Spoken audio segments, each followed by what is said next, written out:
Welcome to the Slop Temple. We pray this video helps.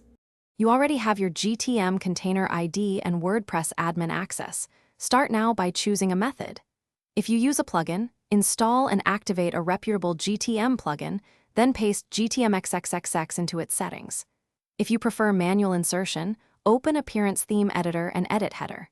PHP. Place the first GTM snippet immediately after the opening head tag and the second snippet after body. Once done, save changes and clear any caching plugins so the new code can load.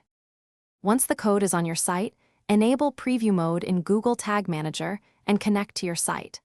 Open a new browser tab to the page you added GTM to. The GTM debugger pane should appear at the bottom showing tags, triggers, and data layer events.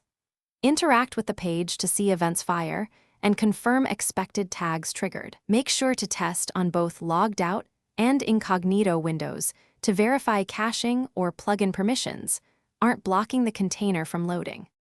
After successful preview testing, publish your GTM container and then clear your WordPress and CDN caches so visitors receive the update.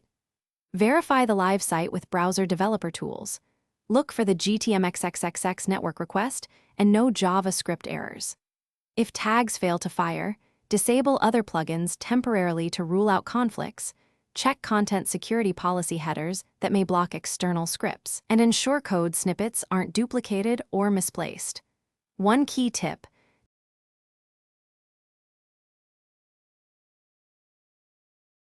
Thanks for watching.